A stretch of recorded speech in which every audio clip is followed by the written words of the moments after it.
Hey ladies, thanks for joining me here. So, as you remember last week, I told you that we were going to embark on a study where we did one book of the Bible each week, starting in Genesis and going all the way through Revelation.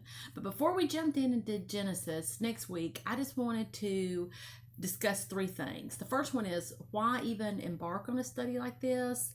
The second one, I'm going to share with you the timeline that we're going to use in our study.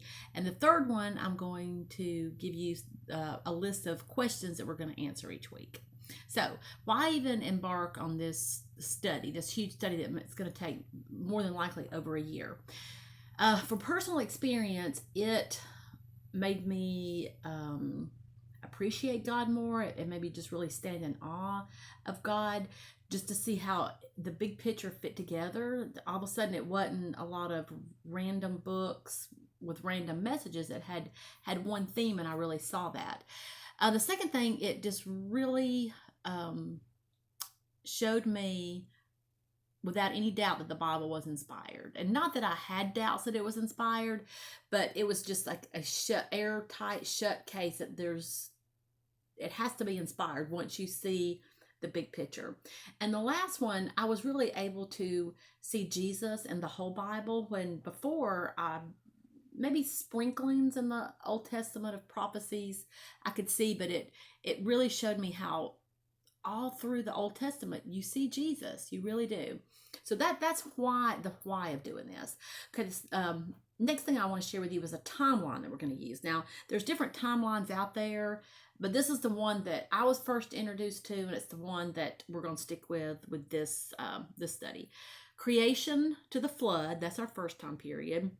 And then the flood until the call of Abraham.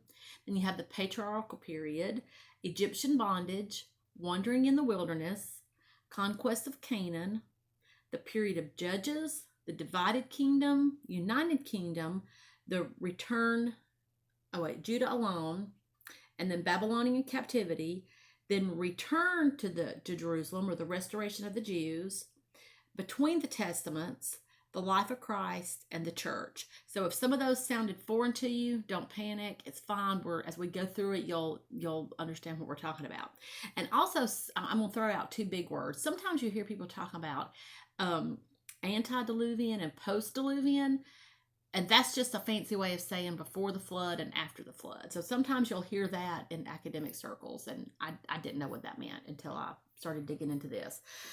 Okay, now the questions that we're going to answer. Now we're just going to use these questions for Genesis through Esther. Because once you finish Esther, that's pretty much the entire history of the Jews. And the rest of the poetry and prophecies fits back into the history. So these are the questions we'll answer when we're doing history, Genesis through Esther.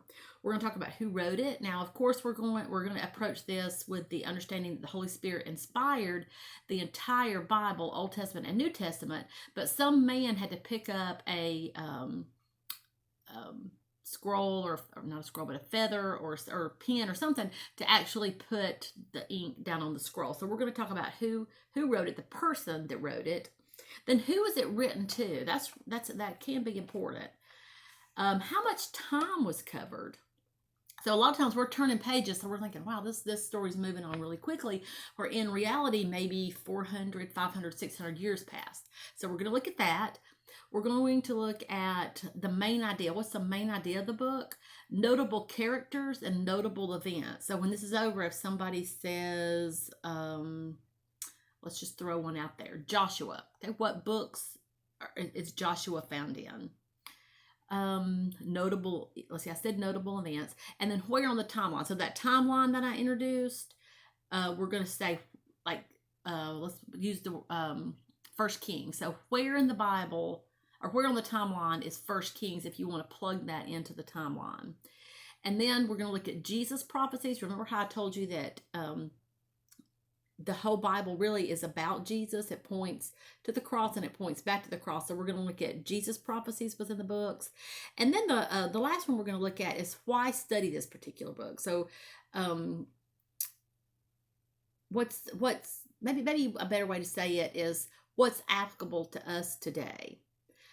So I am really excited about this. I'm excited about revisiting it. Like I said, it's been a while since I have revisited it. I'm excited about sharing it with some new people this time around. So I hope you will join me next week as we look at Genesis. And again, I'm going to do my best to make it short, make it concise, and I know you're going to benefit from it. Please share it. Tell your friends about it. I think this is something that lots of people could benefit from. So I hope you'll have a great rest of the week, and we'll see y'all next week.